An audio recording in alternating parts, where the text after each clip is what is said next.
Hello and welcome everyone to another episode of the Comics and Cinema Club. I am your host, Scary Drew Atchison. Ugh, And with us today too is Matt. Matt, you doing okay? Oh, I'm doing great. I love Halloween. Yo, the whale, you doing alright? I'm not the whale, I'm the blob, you idiot. I've. You just call me Blob. That's a horror movie in of itself, honestly. Oh, I love chocolate. But I can't eat it because then I'll get fat. But it's so good. I think I have to translate. Matt's been eating a bit of the Halloween candy tonight and a bit too much because it is that time of year. It is October 31st. The jack-o'-lanterns are out. The candles have been lit. The spooks and crawlies are running about.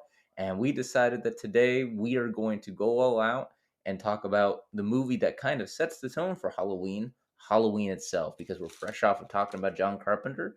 And you're getting a little twofer special today with John Carpenter and Halloween back to back. I thought we were going with my plan to just eat all the candy that the kids left behind and just enjoying the movie for ourselves. I think that's just you. Okay.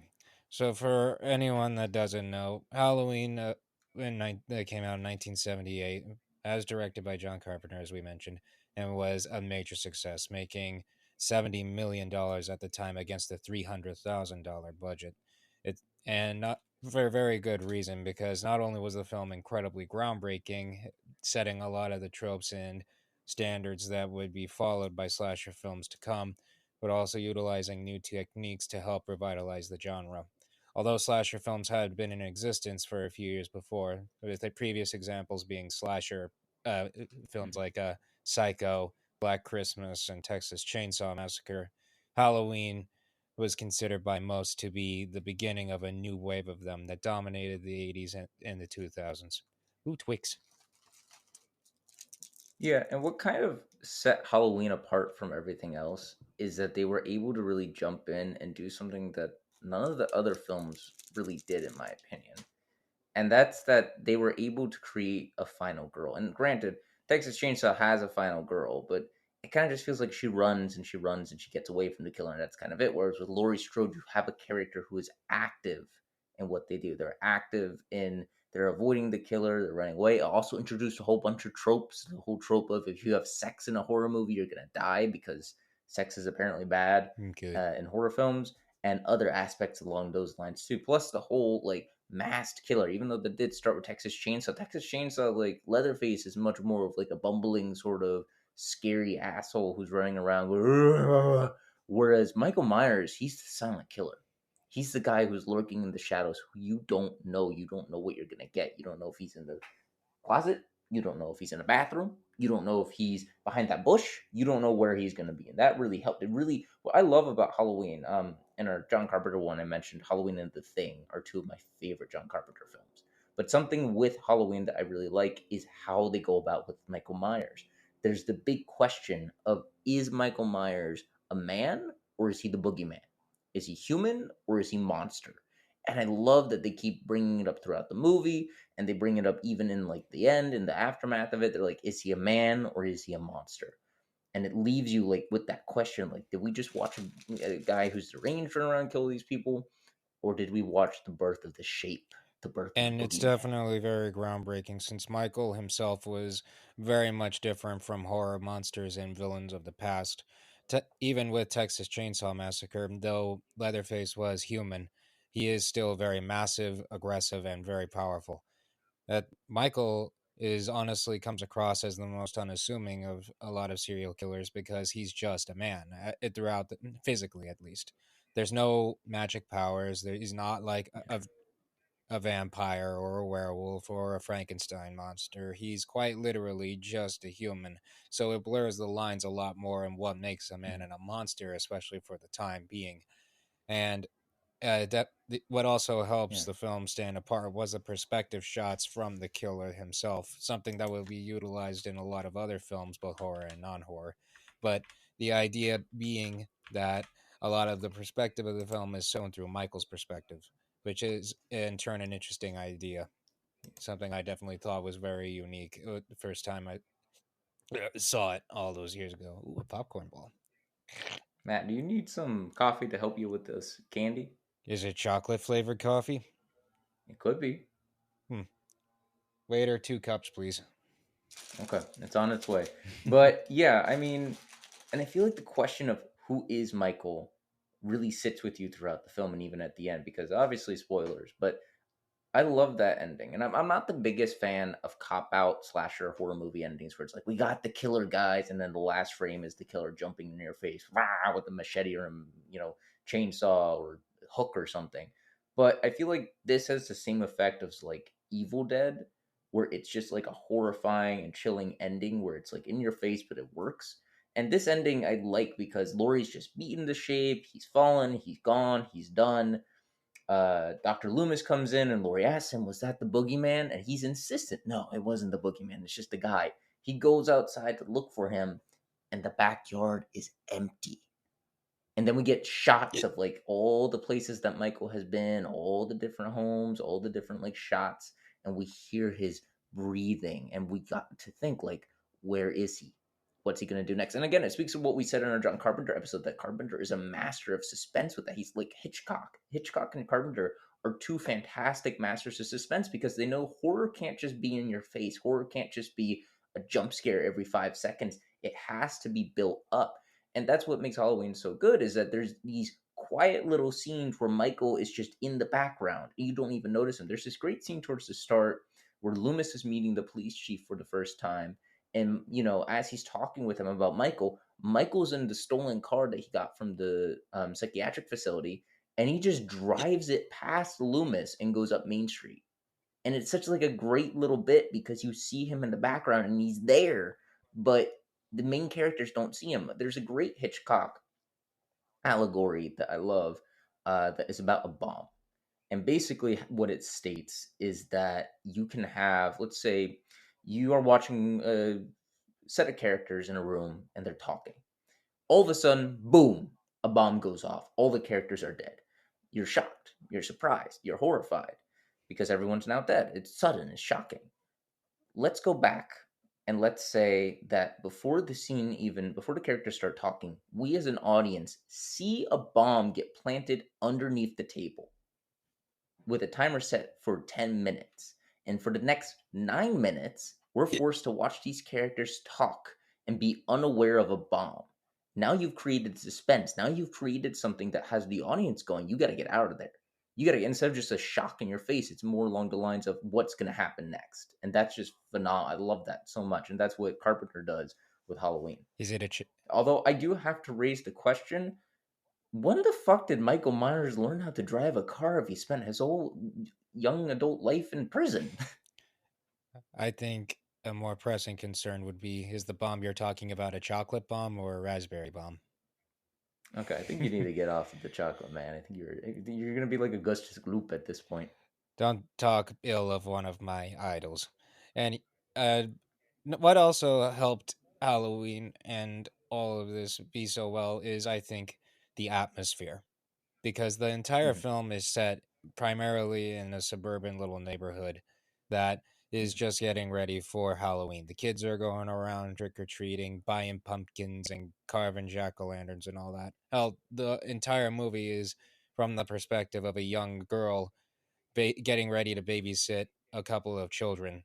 One of the little girls is literally at the house just watching scary movies all day. I think even The Thing from Another World at one point. Yeah, Yeah, that's one of the films that's playing. It's a big part of like they're watching the thing from another world as everything's going Carpenter down. really loves that film, you can tell. And it Yeah. all of them that's all going on. It really sets the mood for what kids associate with Halloween. As we mentioned in our uh Halloween episode before, th- the whole look and feel of Halloween has a very specific set of elements, and that's what the film engrosses itself with. It's more than just a killer going around and killing people, it's one that's doing it on Halloween. So it in turn makes it in turn adds an element that I feel like is very different from a lot of slasher films that came before. Because before, in Psycho and Texas Chainsaw Massacre, the characters are often put in environments that are very unfriendly, like an old house, an old hotel with a lot of heads, or just redneck country. These territories that are very foreign and very unfamiliar for our characters, which in turn adds a level of fear to the whole scare factor. But here, it's Mhm. taking something that's supposed to be safe and normal and relatively harmless and turning it into a nightmare that the children have to survive. That in turn adds a whole lot of attention to the whole general feel of the movie. Ooh, ooh, Kit Kats. Mm. Man, you're really going at these. But yeah, I mean, the biggest thing is that, like Matt said, the characters in like Texas Chainsaw or Psycho, they're isolated. They're on their own. They're alone. But in Halloween, like it's in a town that could happen anywhere. Like you could look out your street window and see Michael Myers walking up the street with a bloody knife or something like that. The other thing too that I think um, Halloween did a good job with is it had some creative kills and some creative moments, like the whole scene where Michael puts on like impales the guy to the kitchen door and like just leaves him hanging there, or when he puts on like the sheet and goes upstairs to get the other girl and all that stuff. And I also love that, like, with Halloween, there's very little blood. There's very little actual blood and gore Ooh. in this movie, which speaks to like it's not about the gore, it's about the suspense. And that's what a lot of slasher films got wrong, unfortunately, thanks to Friday the 13th. Um, but in general, like Laurie Strode is a great final girl too. Jamie Lee Curtis did a fantastic job of really setting the tone for her. And it's not about the sex. Like everybody's like, oh, it's about she didn't have sex, so she's fine, she's good to go. It's more along the lines that she's alert. She's forced to be alert because she has a responsibility to these kids. Everybody else in this movie is allowed to hang out and be themselves and go frivolous and go wild, but she has to be alert because she has one, at first one, then two kids that she has to look after. So it gives her more of a sense of responsibility on Halloween. Also, why weren't those kids trick or treating? Like, why wasn't the boy going out? He dressed up like, I don't. What was his costume again? Evil Knievel, Buck Rogers, like something like that. I think it was Evil Knievel. I He's can't all dressed remember. up, so why didn't he go trick or treating yet? Did they? I mean, I think he was just. I think they were planning on going, and then they just never did, or something. I have no idea. Don't Those question me. those Don't poor ask me. children, man. They're never Um, gonna be able to look at the whole holiday the same way again, which probably could lead us to a good transition into the Halloween sequels, because uh, yeah. here's the thing with Halloween. As I mentioned in our John Carpenter episode, Halloween was supposed to be the beginning of a horror anthology set of films, with each one showcasing different villains and monsters, all taking place and doing their thing on Halloween. The problem was that the first film was Mhm. so successful and Michael Myers was so popular that he eventually became the face of the franchise. John Carpenter came back for one sequel with him and said no more. Then, by the next sequel, Halloween 3, he tried to get rid of the idea altogether and go back to the horror anthology one, showcasing a group of witches Mhm. attempting to uh, destroy the heads of children with special Halloween masks. But unfortunately, this only earned it the attribute of being the first Halloween film without Michael Myers and the only one. So it's kind of unfortunate that those plans fell by the wayside, and sure enough, Michael Myers returned by the next movie, aptly titled The Return of Michael Myers. But it, these Yeah. films have a whole lot of issues in their own right, and Drew and I haven't seen all of them, but all we know is that they helped contribute to the identity of the slasher genre in more ways than one.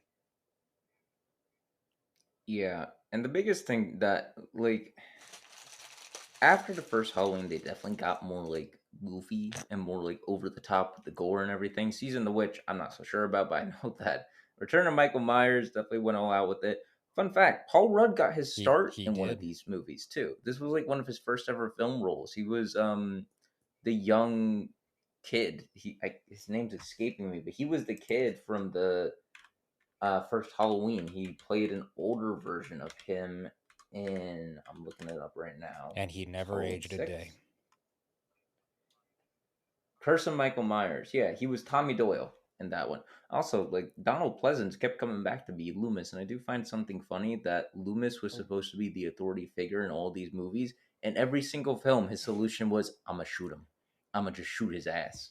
Like he was the only psychiatrist I know who walks around with a fucking gun and is like, this is the solution For to someone who mental claims to know illness. Michael better So, than anyone, you'd think that he would learn that guns aren't going to be enough for him. what's the solution to mental illness? Bullets. But the other thing too is like, as I said, it kept getting more and more goofy, and then you had Halloween Resurrection, I think it was, where you literally had Mm-hmm. Buster Rhymes fighting Michael. Um, and it's had some moments where they've tried to remake and reboot and go back to like the beginning, because you had some moments where something like H220, Halloween 20, I think, or whatever it was, H2O. they tried and they attempted to sort of H-O-T-T-O-G-O. reset everything. They try to go back to the start and be like, okay, we're gonna start from scratch with this. And then the same thing can be said for the most recent Halloween movies as well. The most recent Halloween movies definitely have, well, before that, you also had the Rob Zombie Halloween films, which, from what I've seen, weren't terrible, but they tried to paint. I've seen them. Go ahead. I'm sorry, I've seen them. Well, a lot of people have a lot of problems with Rob Zombie's films, specifically because the first one delves more into Michael's past. Mhm. A lot of people have a lot of problems with exploring this as it takes away from a lot of the mystery. Yeah. Personally, I was fine with that since I always thought if you're going to remake something, you got to do something that's a bit different. So I was all for it. The problem was his backstory is just a bunch of rednecks screaming. That's fair. I get that that can turn anyone into a serial killer, but it's literally the most cliche shit, you know? It's just more of Rob Zombie's shtick of exploitation horror and Yeah. trying to make people as uncomfortable as possible. And while that may work for a scary movie, it doesn't lead to something as substantial as the first Halloween was. Yeah. The other thing for me too was that watching it, it just, or not, just looking at some clips and stuff, it definitely feels like they were like, okay, Michael will have been abused, and that's why he goes crazy, guys. And it's like, you don't need that. You literally just, all you need is that, like, he's man or he's monster. That's all you need. Like, you don't need to explain why he lost his mind. Which then brings us to Halloween 2018, which tried to sort of do a legacy sequel to everything, ignore all the past Halloween films while also honoring them in some sense too, and being like, hey, we heard all these crazy rumors that Laurie was actually his brother or something. And then the His movie was sister. trying to be like, no, none of that's true. Now we're just sort of back to square one and doing a sequel that's like 20 years later or however many years later, that sort of thing. But the biggest thing is that after the first one, which Matt and I actually saw in theaters and we both really liked, Mm-hmm. they then went all out with Halloween Kills and Halloween Ends and just didn't do a great job of ending the series. And that's sort of a thing that comes with David Gordon Green, is that David Gordon Green has some good movies, but then he just seems to really drop the ball in later films, because he's the guy who then went on to try and revamp the Exorcist series and failed after one film. The truth is, what made Halloween 2018 work so well, on top of ignoring all the bad sequels, it was that it did. It was just very much not a special event. It was Right. just a simple sequel. It does a whole lot of things that are very similar to the first one in a lot of ways, but it also adds a lot more suspense since Laurie knows what Michael is capable of, and now as an adult has spent the majority of her life preparing herself, her daughter, and her granddaughter for it. So Right. Laurie comes across as much more of a badass here, Mm. and I kind of like that they removed the idea that Laurie was his sister. The more unspecial this sort of rivalry is, like the less connected they are, the more interesting it becomes. Laurie is not his sister. Laurie is just his most persistent victim, Right. and that's something that I think is a lot more engaging. And I can't help it. I like when we saw that Michael went on a rampage, killing so many, and that was like the first time Drew ever saw me actually scared, because at one point he was like hovering near a baby and I was like, don't you dare kill that baby, Michael. I was so nervous, clutching my chest, and he just looked at me and he was like, yes, something that actually scares Yeah. me. Because typically when we watch horror movies, Matt would like be making fun of them or having a blast, but this was like one of the first movies that I actually saw him like truly scared of, and that was kind of interesting. And part of that is just because Michael is a scary figure. Unlike Yeah. Freddy Krueger or Jason Voorhees or even, actually, no, Leatherface, he's something that fits in this. Michael is something that you can come across in the real world. He's not a demon or some sort of magic whatever or other. He's just a very strong, very tough, and very determined monster. He's a killer. He's a very human monster, if that makes sense. As I mentioned before, Mm. he broke the mold with a lot of uh, film monsters and film killers because he's not so obviously a monster. And as such, it comes across as much more real in a sense. Right, that's fair. And ooh, rock candy. Ow! Wait a Yeah, minute. maybe don't eat This those. this isn't rock candy. It's an actual rock. I guess I Oh, you're Charlie Brown. I guess I was planning to have a few Charlie Browns in my neighborhood this year. Yeah. What'd you dress up as? A rock? A sheep? He dressed up as a ghost, I guess, but he just had a bad problem with scissors. That's fair. Anyway, to go, but all that is to say, Halloween was like a major franchise for very good reasons. And to go back to the first one, I absolutely adored the tropes it sets. I adore how groundbreaking it was for such a simple budget, and I wish it would have been the start of a horror anthologies film series, but quite frankly, that's just wishful thinking. And I am grateful that the character of Michael Myers has endured to this day, for better and for worse, and was able to hit the ground running in such a major way. So, if you're looking for a film that you can watch every Halloween season, a film that can be your traditional movie for this time of the year, Halloween 1978, is a major recommendation from me. Yeah, I definitely think that it would have been more interesting to see them do the horror anthology series and to dive in and to just to go all out with the idea of what makes Halloween Halloween with different ideas, different stories, different so many different things that they could have done. But I also think that what it led to and what it created is a legacy that's just as impactful and just as interesting, despite having Buster Rhymes literally dropkick Michael Myers and some other weird stuff that they try and do, and some things that worked and things that didn't.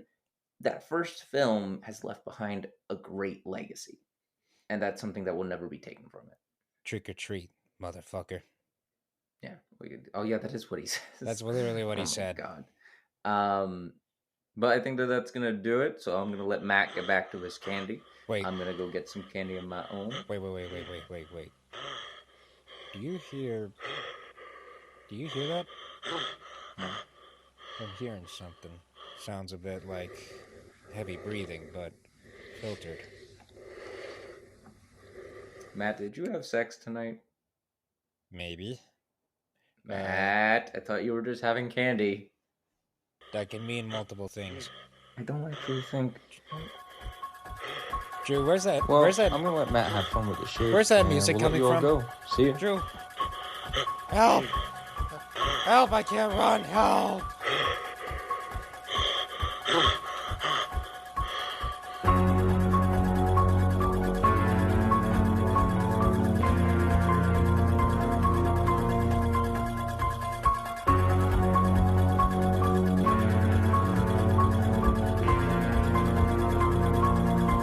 On behalf of all of us here at the Comics and Cinema Club, a happy Halloween to all, and to all a spooky night.